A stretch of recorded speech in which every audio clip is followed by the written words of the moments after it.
وبركاته، ورمضان كريم وكل عام وأنتم بخير. وأنا بدون أي مقدمات أقولها ومن الأخير رجاء: لا تستفزوا أبناء الصبيحة في كبريائهم، لا تستفزوا أبناء الصبيحة في رؤوسهم، لا تستفزوا أبناء الصبيحة في تضحياتهم، لا تستفزوا أبناء الصبيحة في الرمز محمود الصبيحي. المتطاولين كثروا، سباب ولعان وهمس ولمز وتحريض سافر قبيح.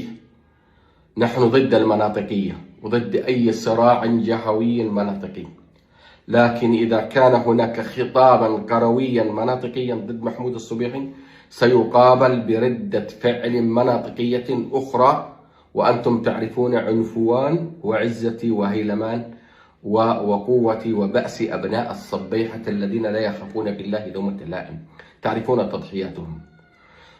ولكل فعل رد فعل مضادا له في الاتجاه، يعني كل فعل له رد فعل مساويا له في المقدار مضادا له في الاتجاه.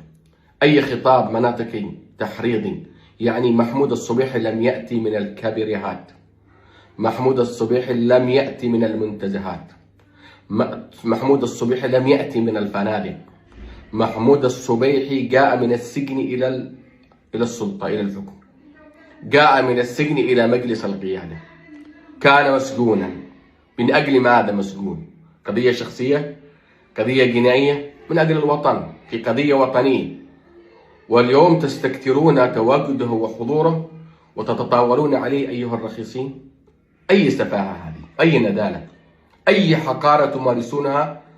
تعرفون والله العظيم أبناء الصبيحة بيننا البين صراعات ونتوءات ومشاكل لا هنا، لكن عندما نسمع سمس ولمز من أي طرف كلنا نتحول كتلة واحدة. هذا الطبيعي. نحن لا نرفض المناطقية، ولكن أنتم الذين بدأتم بها.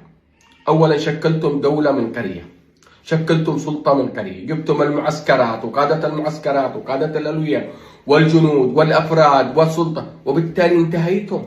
لأن ما بني على باطل فهو باطل، لأنكم تجبرتم. كانت لديكم سلطة وفرص 10 سنوات وأنتم ولم تقدموا شيء لا للبلد ولا للدولة ولا للاقتصاد ولا للحياة ولا للشعب ولا للوطن. وفوق هذا عاديتم الأمن والإقليم والدول والعالم كامل كله اليوم ضدكم. أنتم أصبحتم حالة نشاز، منبوذين، مرفوضين، ليس لكم قيمة ولا وزن، مجرد نواعق فقط في الشارع بالإيجار. حاليا تمارسون النباح والصياح والعويل داخل الشوارع بتظاهرات مدفوعة الثمن، معروف من يدفعكم ومن يدع معكم ومن يعمل فيكم.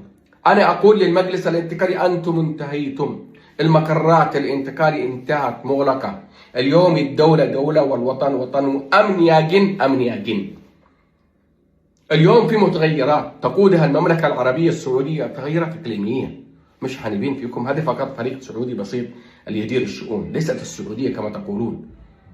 نقولها اليوم: عليكم الضرب. نقول للدولة وللسلطة: كل الإعلام اليوم معكم، كل الإعلاميين والناشطين والحقوقيين اليوم يساندون الموقف الرسمي للشرعية ومجلس القيادة ويطالبون بالمزيد. إذن لابد من دعم هذا التوجه، هذا التوجه الذي هو توجه وطني. شئتم أم أبيتم، أنتم خسرتم.